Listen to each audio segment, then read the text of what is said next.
Hey you. Do you like the Tales from the Crypt series? Do you like spooky things in general? Then check out the Good Evening Kitties podcast. That's Good Evening Kitties podcast. GOODEVENING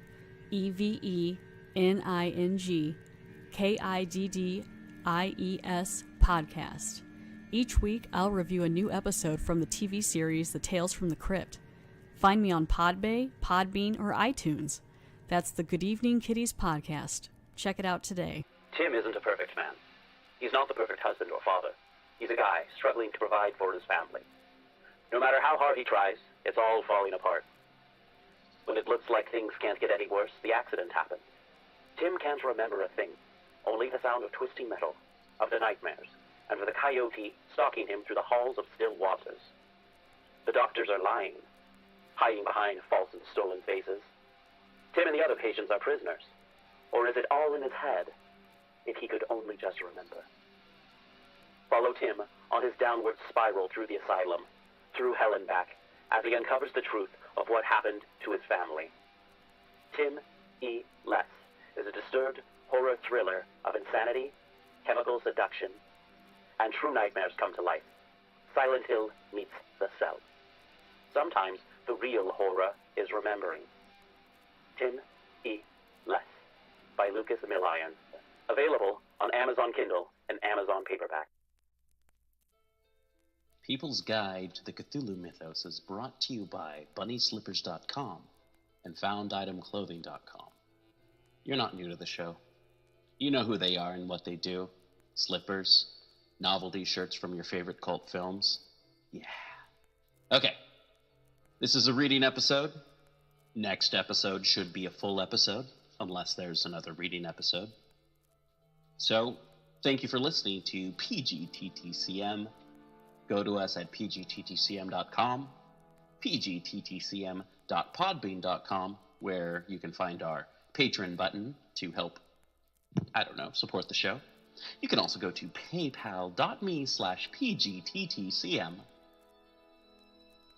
And, why not go to audibletrials.com/pgttcm? Sign up for Audible, get a free book, we get something, you get something. It's all good. And enough for ads. And how about edited and produced by D.B. Spitzer? People's Guide to the Cthulhu Mythos is part of the Dark Myths Collective, and you can find out more about Dark Myths and all their many, many podcasts by going to darkmyths.org. I'd like to recommend Blurry Photos with David Flora. You can find them at blurryphotos.org. And it is a podcast about the unexplained and the unexplored. They've got a vast library to listen to, and it's a lot of fun. All right, on with the show.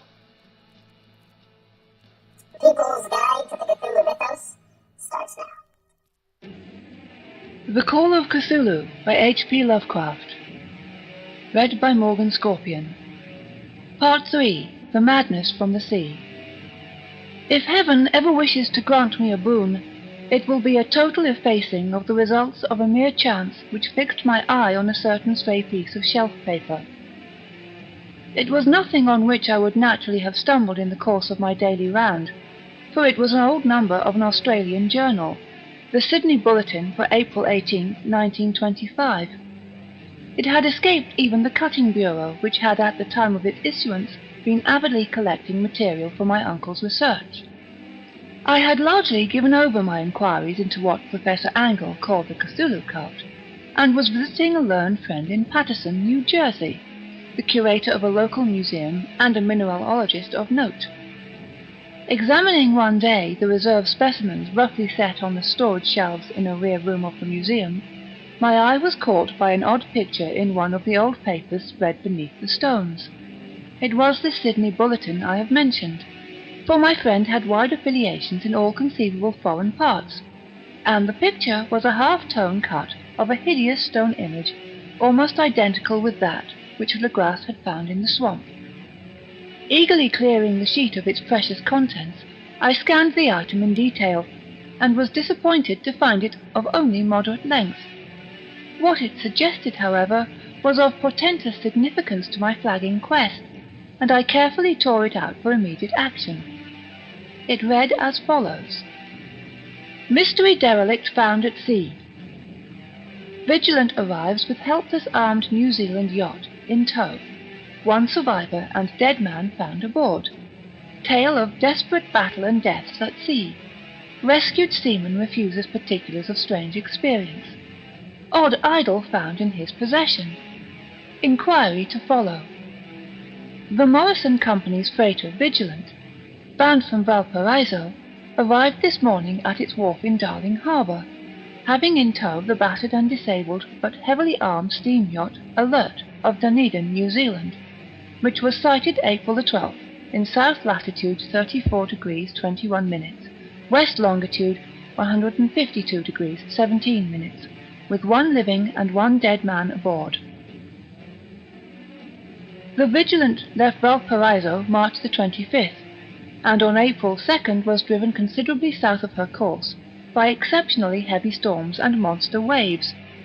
On April 12th the derelict was sighted, and though apparently deserted, was found upon boarding to contain one survivor in a half-delirious condition, and one man who had evidently been dead for more than a week. The living man was clutching a horrible stone idol of unknown origin, about a foot in height, regarding whose nature authorities at Sydney University, the Royal Society, and the museum in College Street all profess complete bafflement, and which the survivor says he found in the cabin of the yacht, in a small carved shrine of common pattern. This man, after recovering his senses, told an exceedingly strange story of piracy and slaughter. He is Gustav Johansen, a Norwegian of some intelligence, and had been second mate of the two-masted schooner Emma of Auckland, which sailed for Callao February 20th with a complement of 11 men.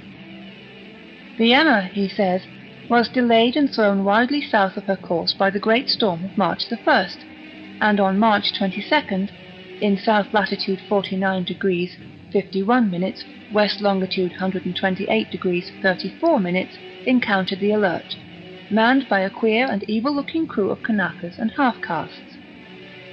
Being ordered peremptorily to turn back, Captain Collins refused, whereupon the strange crew began to fire savagely and without warning upon the schooner, with a particularly heavy battery of brass cannon forming part of the yacht's equipment.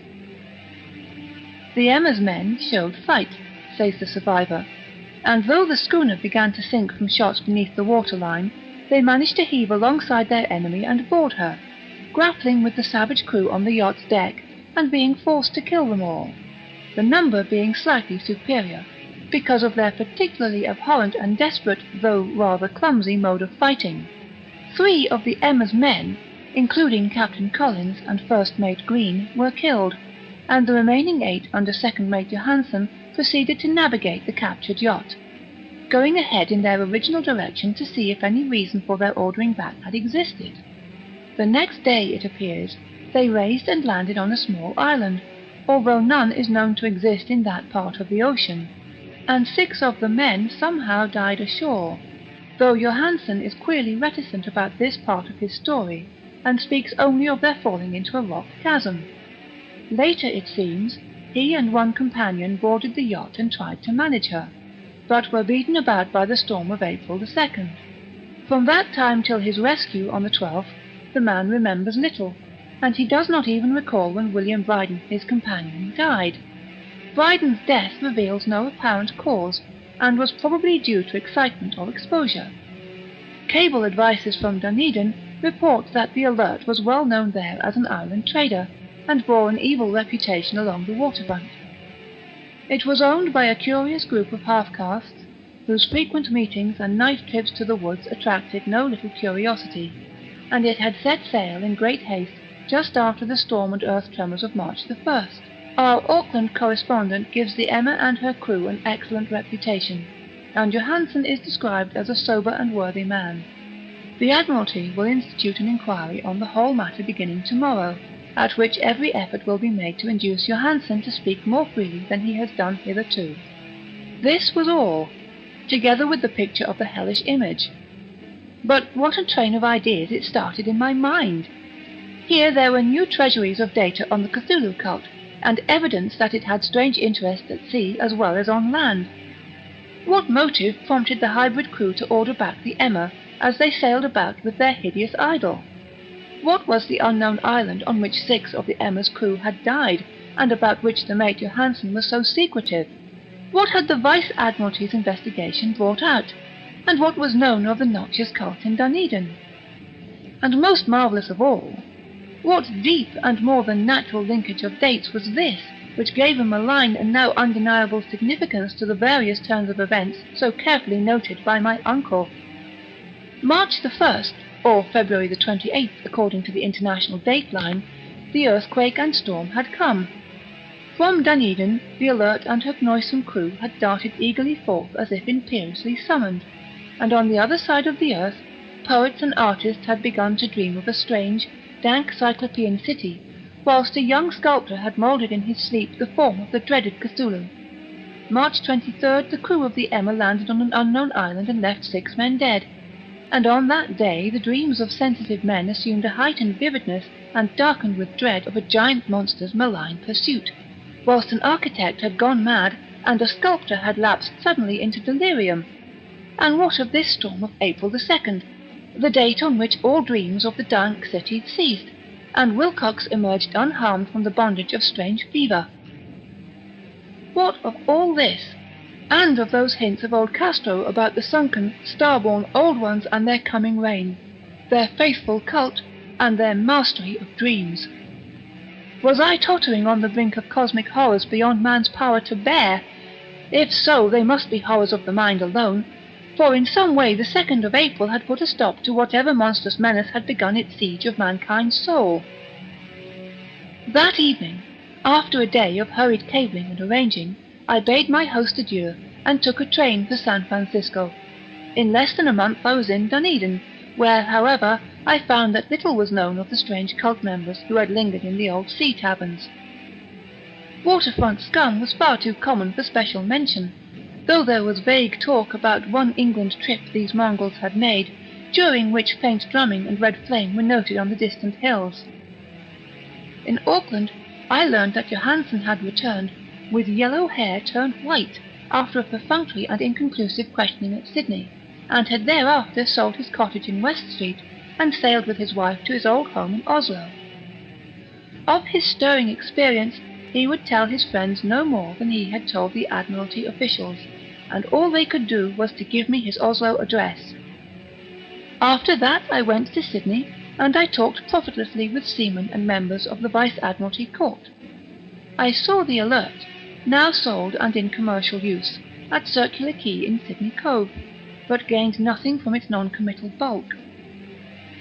The crouching image with its cuttlefish head, dragon body, scaly wings and hieroglyphed pedestal was preserved in the museum at Hyde Park, and I studied it long and well, finding it a thing of balefully exquisite workmanship, and with the same utter mystery, terrible antiquity, and unearthly strangeness of material which I had noted in de Grasse's smaller specimen. Geologists, the curator told me, had found it a monstrous puzzle, for they vowed that the world held no rock like it. Then I thought with a shudder of what old Castro had told de Grasse about the old ones. They had come from the stars, and had brought their images with them. Shaken with such a mental revolution as I had never before known, I now resolved to visit mate Johansen in Oslo. Sailing for London, I re-embarked at once for the Norwegian capital, and one autumn day landed at the trim wharves in the shadow of the Eggberg. Johansen's address, I discovered, lay in the old town of King Harold Hardrada, which kept alive the name of Oslo during all the centuries that the greater city masqueraded as Christiana. I made the brief trip by taxicab, and knocked with palpitant heart at the door of a neat and ancient building with plastered front.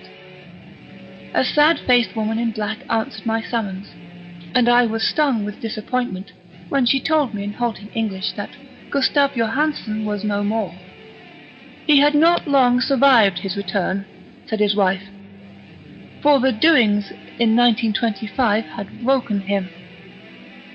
He had told her no more than he told the public, but had left a long manuscript of technical matters, as he said, written in English, evidently in order to guard her from the peril of casual perusal. During a walk through a narrow lane near the Gothenburg dock, a bundle of papers falling from an attic window had knocked him down. 2 Lascar sailors at once helped him to his feet, but before the ambulance could reach him, he was dead. Physicians found no adequate cause of the end, and laid it to heart trouble and a weakened constitution. I now felt gnawing at my vitals that dark terror which will never leave me till I too am at rest, accidentally or otherwise. Persuading the widow that my connection with her husband's technical matters was sufficient to entitle me to his manuscript, I bore the document away and began to read it on the London boat. It was a simple, rambling thing, a naive sailor's effort at a post facto diary, and strove to recall day by day that last awful voyage. I cannot attempt to describe it verbatim in all its cloudiness and redundance, but I will tell its gist enough to show why the sound the water against the vessel's sides became so unendurable to me that I stopped my ears with cotton. Johansen, thank God, did not know quite all, even though he saw the city and the thing. But I shall never sleep calmly again when I think of the horrors that lurk ceaselessly behind life in time and in space, and of those unhallowed blasphemies from elder stars which dream beneath the sea, known and favoured by a nightmare cult ready and eager to loose them upon the world whenever another earthquake shall heave their monster stone city again to the sun and air. Johansen's voyage had begun just as he had told it to the Vice-Admiralty. The Emma, in ballast, had cleared Auckland on February the 20th, and had felt the full force of that earthquake-born tempest which must have heaved up from the sea bottom the horrors that filled men's dreams. Once more under control, the ship was making good progress when held up by the Alert on March the 22nd, and I could feel the mate's regret as he wrote of her bombardment and sinking. Of the swarthy cult fiends on the Alert, he speaks with significant horror. There was some peculiarly abominable quality about them which made their destruction seem almost a duty, and Johansen shows ingenuous wonder at the charge of ruthlessness brought against his party during the proceedings by the Court of Inquiry. Then, driven ahead by curiosity in their captured yacht under Johansen's command, the men sight a great stone pillar sticking out of the sea, and in south latitude 47 degrees 9 minutes, west longitude 123 degrees 43 minutes, came upon a coastline of mingled mud, ooze, and weedy cyclopean masonry which can be nothing less than the tangible substance of Earth's supreme terror, the nightmare corpse city of Arlier, that was built in measureless aeons behind history by the vast, loathsome shapes that seeped down from the dark stars. There lay great Cthulhu and his hordes, hidden in green slimy vaults, and sending out at last, after cycles incalculable, the thoughts that spread fear to the dreams of the sensitive, and called imperiously to the faithful to come on a pilgrimage of liberation and restoration. All this Johansen did not suspect, but God knows he soon saw enough. I suppose that only a single mountain top, the hideous monolith-crowned citadel whereon great Cthulhu was buried, actually emerged from the waters. When I think of the extent of all that may be brooding down there, I almost wish to kill myself forthwith. Johansen and his men were awed by the cosmic majesty of this dripping Babylon of elder demons, but must have guessed without guidance that it was nothing of this or of any sane planet, or at the unbelievable size of the greenish stone blocks, at the dizzying height of the great carven monolith, and at the stupefying identity of the colossal statues and bas-reliefs with the queer image found in the shrine on the Alert, is poignantly visible in every line of the mate's frightened description. Without knowing what futurism is like, Johansen achieved something very close to it when he spoke of the city, for instead of describing any definite structure or building, he dwells only on broad impressions of vast angles and stone surfaces too great to belong to anything right or proper for this earth, and impious with horrible images and hieroglyphs.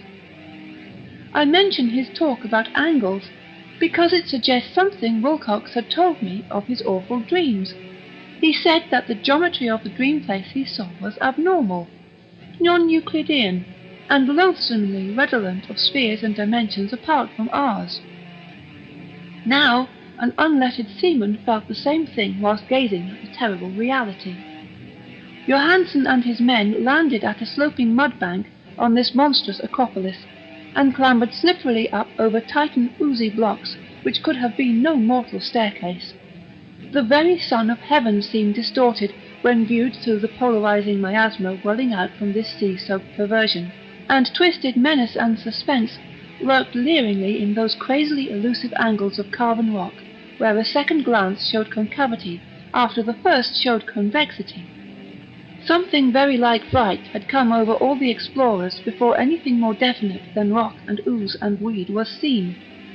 Each would have fled had he not feared the scorn of the others, and it was only half-heartedly that they searched, vainly as it proved, for some portable souvenir to bear away. It was Rodriguez the Portuguese who climbed up the foot of the monolith and shouted of what he had found. The rest followed him, and looked curiously at the immense carved door with the now familiar squid dragon bas-relief. It was, Johansen said, like a great barn door, and they all felt that it was a door because of the ornate lintel, threshold, and jambs around it, though they could not decide whether it lay flat like a trap-door, or slantwise like an outside cellar door. As Wilcox would have said, the geometry of the place was all wrong. One could not be sure that the sea and the ground were horizontal, hence the relative position of everything else seemed phantasmally variable. Dryden pushed at the stone in several places without result. Then Donovan felt over it delicately round the edge, pressing each point separately as he went. He climbed interminably along the grotesque stone moulding. That is, one would call it climbing if the thing was not after all horizontal, and the man wondered how any door in the universe could be so vast. Then, very softly and slowly, the acre-great lintel began to give inward at the top, and they saw that it was balanced. Donovan slid or somehow propelled himself down or along the jamb and rejoined his fellows, and everyone watched the queer recession of the monstrously carven portal. In this fantasy of prismatic distortion, it moved anomalously in a diagonal way, so that all the rules of matter and perspective seemed upset. The aperture was black with a darkness almost material. The tenebrousness was indeed a positive quality, for it obscured such part of the inner walls as ought to have been revealed, and actually burst forth like smoke from its eon-long imprisonment, visibly darkening the sun as it slunk away into the shrunken and gibbous sky on flapping membranous wings. The odour rising from the newly opened depths was intolerable, and at length the quick-eared Hawkins thought he heard a nasty slopping sound down there. Everyone listened, and everyone was listening still when it lumbered slobberingly into sight and gropingly squeezed its gelatinous green immensity through the black doorway into the tainted outside air of that poisoned city of madness. Poor Johansen's handwriting almost gave out when he wrote of this. Of the 6 men who never reached the ship, he thinks 2 perished of pure fright in that accursed instant. The thing cannot be described.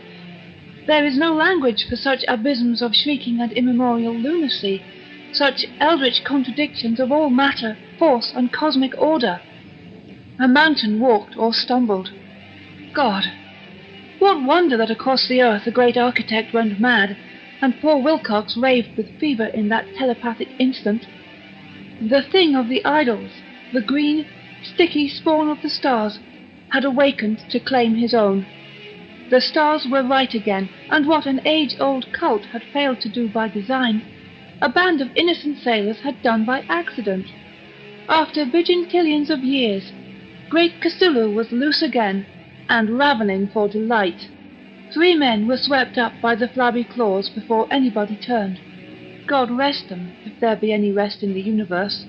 They were Donovan, Guerrara, and Angstrom.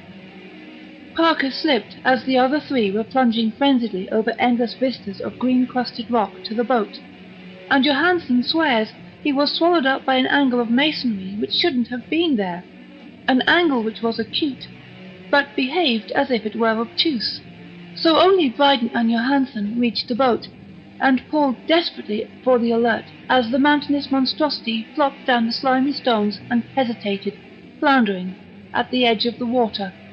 Steam had not been suffered to go down entirely, despite the departure of all hands for the shore, and it was the work of only a few moments of feverish rushing up and down between wheel and engines to get the Alert under way. Slowly, amidst the distorted horrors of that indescribable scene, she began to churn the lethal waters, whilst on the masonry of that charnel shore that was not of earth, the titan thing from the stars slavered and gibbered like Polyphemus, cursing the fleeing ship of Odysseus. Then, bolder than the storied Cyclops, great Cthulhu slid greasily into the water and began to pursue with vast wave-raising strokes of cosmic potency. Brydon looked back and went mad, laughing shrilly, as he kept on laughing at intervals till death found him one night in the cabin, whilst Johansen was wandering deliriously. But Johansen had not given out yet. Knowing that the thing could surely overtake the Alert until steam was fully up, he resolved on a desperate chance, and setting the engine for full speed, ran lightning-like on deck and reversed the wheel. There was a mighty eddying and foaming in the noisome brine, and as the steam mounted higher and higher, the brave Norwegian drove his vessel head-on against the pursuing jelly, which rose above the unclean froth like the stern of a demon galleon. The awful squid head, with writhing feelers, came nearly up to the bowstrip of the sturdy yacht, but Johansen drove on relentlessly. There was a bursting, as of an exploding bladder, a slushy nastiness, as of a cloven sunfish, a stench, as of 1,000 opened graves, and a sound that the chronicler could not put on paper. For an instant the ship was befouled by an acrid and blinding green cloud, and then there was only a venomous seething astern, where, God in heaven, the scattered plasticity of that nameless sky-spawn was nebulously recombining in its hateful original form, whilst its distance widened every second as the Alert gained impetus from its mounting steam. That was all. After that, Johansen only brooded over the idol in the cabin, and attended to a few matters of food for himself and the laughing maniac by his side. He did not try to navigate after the first bold flight, for the reaction had taken something out of his soul. Then came the storm of April 2nd, and a gathering of the clouds about his consciousness.